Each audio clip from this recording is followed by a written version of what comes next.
From William Butler Yeats to James Joyce to freedom fighters like Bernadette Devlin and Parnell and Wolfe Tone, it's been a journey at once tragic and poetic. A terrible beauty has been born, I believe the poet called it. I remember when I was little, my father would tell me about his father's escape from Belfast in 1921, and even show me some of the old letters where there were descriptions of the evil Orange men burning down Catholic neighborhoods and beating their drums so fiercely that their wrists would bleed.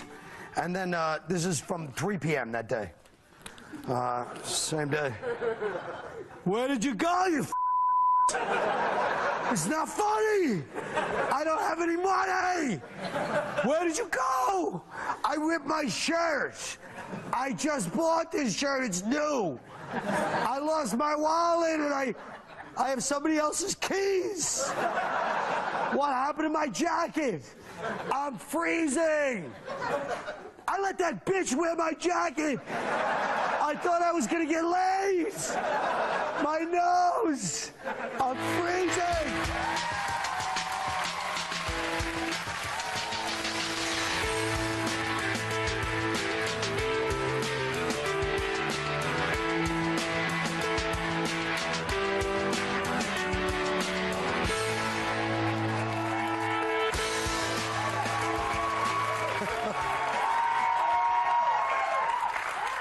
Do you guys need a little more time to make sure it's brutal? No. You know okay. what? I just like the fact that you're actually wearing those socks to give your legs some color. I was going to say, is he wearing socks? I've seen you before. Compared to the other outfits, this looks good. What's in the bag, Quinn? Officer, I'm clean. You know what in these bags in Ireland, what people don't realize, they put AA meeting books in these. All right, having already grossed $265 million, The Passion of the Christ, you heard me, Christ.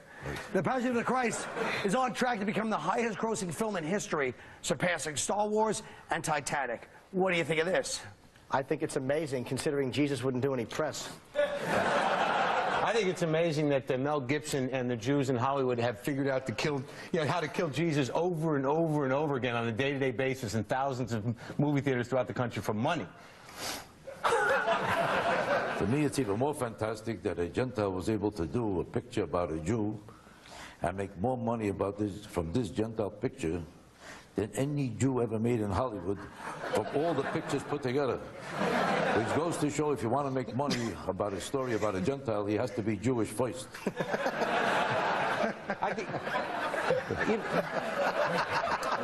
Because without Jewish involvement, you can't make a living, let's be honest. I think that they should lay off the, you know what, here's what I was thinking about. The Jews, you know, first of all, clearly we had something to do with it. I understand. Oh, yeah. Yeah. But I think that the Christians are looking at it the wrong way. I mean, you should really thank us for killing Jesus. I mean, hey, if he didn't die, you don't have much of a story, do you? What if Jesus had lived longer? What if he had gotten old enough to get bitter? All right, picture like there's a third testament to the Bible, all right? At this point, Jesus is in his 50s. Wait, he's in his 50s, he's got one apostle left, and the book opens with him knee-deep in water saying, I used to be able to do this. Look, man. Let me have the laugh, Fatso. Give me a break. All right. I don't really have nothing to say.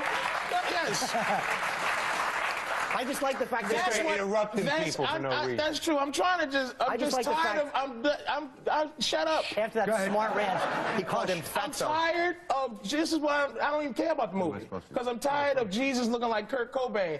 Jesus was not a session drummer. He was an Arab. As bad as it sounds, he looked like an Arab. That's why I'm really, when did all white people move from Iraq into Oregon, and then that's where all the Arabs came in after that? That's why this movie stinks, and look, wow. Shut up. I'm not getting involved in the whole situation. I just came here to watch the show. It goes to show you, though. You think I'm going to start an argument when I got a guy this size sitting next to me? Whatever you say, it's he up might to you. let you talk. I want to let him talk, because I want to know what it was like when you used to hang out with Jesus, Jackie.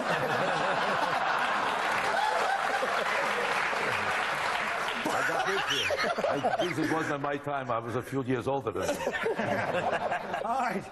What about this one? 2 Georgia State University students had attended a straight-outta Compton party in blackface and have been charged with discriminatory harassment and may be expelled. Is that you? Well, the point is, you know, do you think that's offensive, Patrice? They don't like blackface. Let me get this straight. This kid painted himself in blackface. But the party was for Straight Outta Compton, which is an album celebrating, I believe, gunplay, murder, rape, drug dealing. So it was interpreted as But if... this was offensive. So wait. Since when are all these things offensive? I don't remember. Go ahead, Jack. You remember Al Jolson? Go ahead. If rape, murder, and mayhem is so offensive, how come this picture's making more money than any picture of all time? Obviously, rape, murder, and mayhem is a hit. Right. Is But a what hit. I'm saying... And I want to say another thing. Now, what happened? So what if they depicted a blackface with reference to rape, murder, and destruction? Right, a blackface Jesus. Let's Who be even honest. care? That's sort of what you were saying before. That's what I'm saying. A blackface, it makes him look like how Shut up and let one of the two What if- legends on the show on the panel What talk. if a black guy did it in whiteface? Would anybody get resented? I don't think so. If a black guy dressed What if I did it in a green face? Would the Irish get a result? That's Exactly. right. That's the I whole say point. it's So real. you don't care about that? No. Mel Gibson? No, Mel Gibson, Georgia State. If a black guy dressed up in whiteface, it wouldn't be offensive. People would be happy that he was trying to You're better dressed himself. up in whiteface? Just so can they laugh at him. Why don't you show us your real skin color? But it's not really the same thing, is it? I mean, it's not. Yeah, I mean, whiteface and green face is not really the same thing as blackface, right? Mark, shut the... You know No, what? you shut up. Just you explain it. you know what? Explain We it don't to need me. a comedian here. We need a referee. What do you want to do? What if? Good point, We need Jackie. somebody to settle the fights. There's no If exact. I were you, I'd pick on him. It's a lot safer. No, this is fun. This is fun. You're not offended by it. You know You're the not. deal. You're just going to say something against it. You know that there's no history of somebody else painting themselves in another color and it being offensive. Black people, blackface is offensive, period. All right? But don't you think it's funny? I'm not arguing But with don't that. you think it's funny that Straight Outta Blackface- Compton is not offensive? The album. Blackface was offensive years ago because years ago being black means you were being persecuted, rejected, you were suffering, you was in pain and anguish and misery. It was a country. It's still the same thing, Jackie. Now, if you're black, you're a hit. As soon as you show up, take a look. That's right. Good point, Jackie. We'll be right back.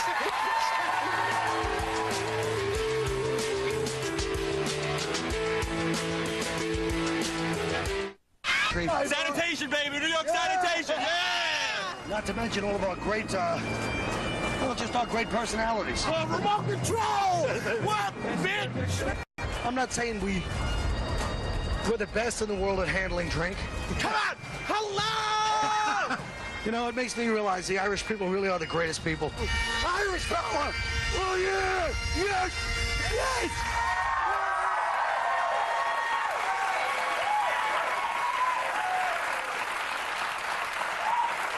You can dismiss it all you want, but we really are the greatest thing that ever happened in this country. We did all the dirty work, all the jobs that nobody else wanted to do. We took our little salaries, our meager salaries. We were very humble about the whole thing, so shut your trap. Good. A recent survey shows a sizable increase in extramarital affairs because of technology like cell phones, text messaging, chat rooms, and is making cheating a lot easier to pull off. What do you guys think? All technology, I really believe all technology has been made cheating easier since the beginning of time. I mean, the light bulb contributed a lot because it was the first time a guy could look at his wife and then realize he hates her. I think it's so.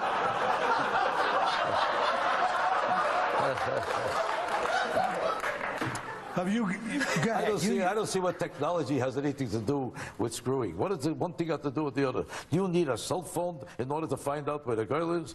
All you need is her to show up. All she needs is your address. She needs your phone number. It worked just as well before as it does now. But if she shows up, you need to have a cell phone first before you say, take your clothes off. But Jackie, No, but maybe. Look, man, What the I hell? don't think that Jesus in blackface meant anything. But if he had a cell phone, he'd get laid Look, more. man, look at cell phones make it much harder to cheat because they can track you down. I'm telling you, and you know, they leave messages like you didn't answer the phone. I called you. If it answers, I know all the skills with that. If it picks up, I was in the tunnel. if it picks up on the first ring, that means you turned it off. and you're not trying to answer the phone because you're with some other girl. If you don't answer when it rings, you get a missed call. I'm telling you, when she couldn't track you down, it was better. You could cheat much easier when you didn't have a cell phone. But on the other side, with a cell phone, though, you can lie more effectively from anywhere. And also, with the internet, you know, you can see. Technology optimizes your productivity, so it'll enable you to cheat with more people than you used to be able to. It leaves a trace, too, Mark. No, it leaves a trail. Well, maybe you shouldn't go out with such smart girls. Look at... I'm sorry, wait a second. Jackie, Colin, no, Colin, I wanted to reiterate his point. Colin, just give that to Jackie and tell her what it is. Jackie, this is a cell phone. It's Patrice. Going here, Mr. Malcolm, he calls his stage name, you know. Boy, the weird thing, though, sometimes those... Now I see why you can't find the girl, because I see I see the condition of the people you go around with. But Jackie, we know that, but let's face it, you've been known as kind of a player all your life, you know? Player, but not with girls. With girls? No, this is not my field. I'll tell you something, honestly, Colin. I'm not sure what you meant by that, but it's okay, whatever you meant by that. Let me ask you, wait a minute. The Moyle business is not big? Like, you don't get a lot of girls? I'm sorry, man. I learned the word moil today. It was hilarious when I heard it. What does it mean? You better explain it to them. I don't know the moil means the guy who chops it off while you're hanging around and don't know what he's doing.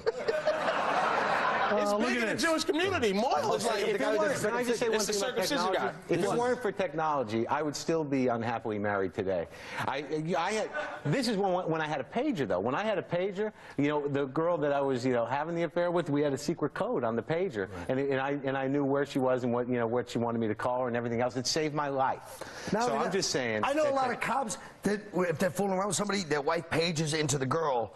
Like 187, like any kind of kill signal. Right. So you can even use it for that. Colin, did you get caught cheating before technology, man?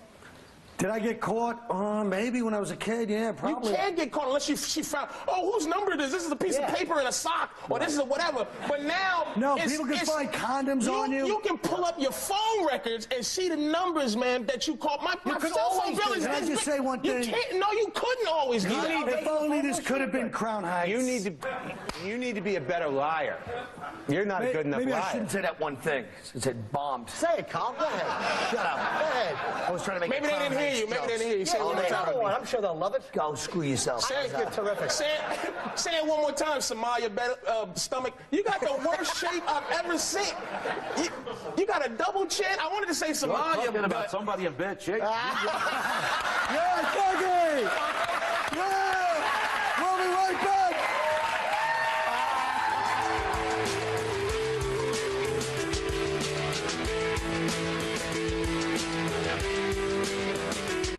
Place your bets now on Comedy Central's new Japanese game.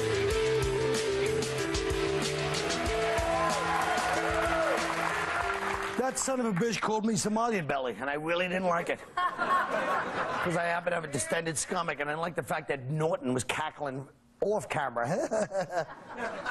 Folks, tonight we're going to help some audience members out who each have something they need to share with someone in their lives, but for whatever reason can't bring themselves to say. So we're going to have the comedians say it for them. Our first audience member is Matthew from Ohio. Matthew, what did you want to say? I have a special message for a friend back home. Matthew, Marc Maron is going to help you out. Okay, Mark? Yes. Could you help Matthew with this? Sure, I think I can.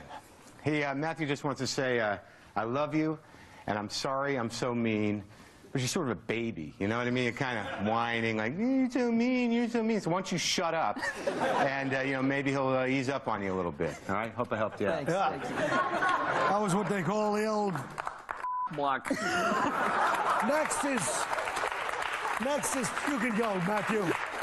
Go back and, next is Tyler from Virginia. Tyler, what's eating you? I want to say something to the Yorktown High School yearbook class. Okay, Patrice O'Neill will do it for you. Patrice. Yeah, stop. Hey, leave me alone. It don't, look, I know I'm a little loser, but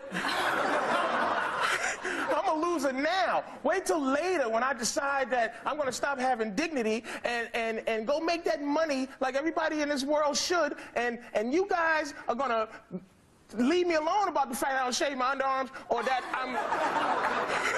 I watch all the Star Wars films and know all the words from that horse crap, and you're gonna know my name. And what is your name? Tyler. I'm gonna win, because I'm Tyler, yeah!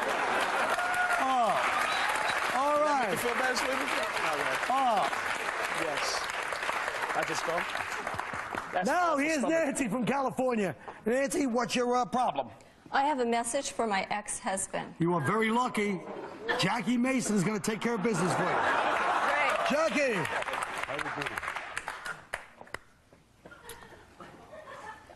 I'm supposed to read the problem, right? You're supposed to tell what She's to got say the to her problem, husband. And I'm going to say this to her husband in your name. Right. Because you obviously are not intelligent enough to say it. That's not nice to say. No, that's the way the show works. No, don't take it personally. Give me the money, you Jew bastard. No.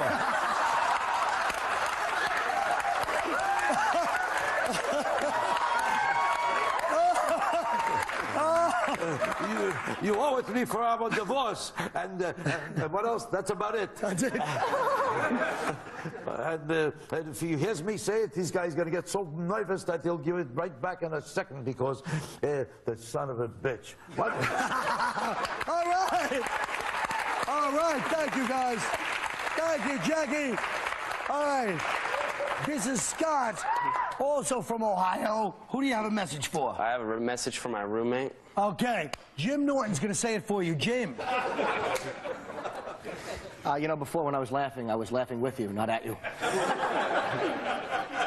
This is the message to your roommate. We know what you did in the hotel bathroom. I'd like to know what he did in the hotel bathroom. I don't think you really want to know. I do. We're doing it. Was it with a girl or after a taco? It was by himself. By himself? He's with himself. What did he do? He pleasured himself. Did he really? So what? You never whacked off? What? You're blocking. There you have it, folks. A little community service the hard way. We'll be right back.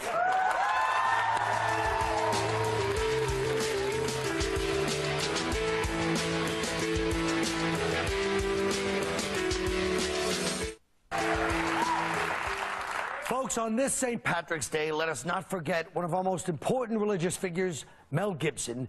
The Passion could be the highest-grossing film ever. So give us your pitch for the sequel. Jackie. My pitch for the sequel is I'd like to do the same picture again, but this time with a different ending. Play it in reverse, and he winds up Jewish. All right. Jim. Well, Carl, my main criticism of The Passion was that it was a bit preachy, predictable, and not enough big laughs. So I think the sequel should be like a lighthearted cop buddy movie. We could have Jesus as like the laid-back veteran cop and Pontius Pilate as the ball-busting, tough-as-nails sergeant. And Jesus is reluctantly paired up with a younger, rowdier partner named Muhammad. Now, Muhammad is due to go before the Civilian Review Board because although he's only been on the force for 2 years, he's managed to rack up almost 45,000 complaints for excessive use of force. He does things like chop off people's arms for speeding and goes on domestic violence calls and arrests the husband for not beating the wife properly. The film ends with Jesus and Muhammad having a grudging respect for each other after making the world a better, safer place and arresting all the Jews. All right. Patrice O'Neill. In P2, our hero roams the desert saving souls with his new badass disciple, Dennis Glovis.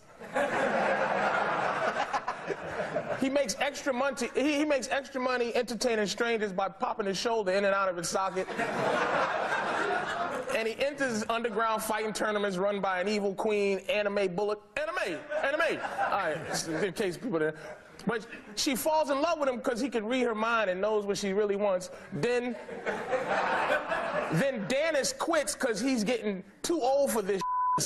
All right. Mark. Wow, is there time? All right. The year is 2011. The CIA joins forces with the Mossad and creates a nuclear-powered cybernetic super Jesus. In an effort to defeat Islam, they staged a second coming and shoot him out of a cruise missile silo over the Valley of Armageddon. He does barrel rolls and tailspins and in his rocket cross while shooting lasers out of his stigmata. It's quite a show. Then the real Jesus comes back. The two fight a Jesus on Jesus battle to the death. It's called Robo-Christ, the final resurrection. That's the show, folks. Good night.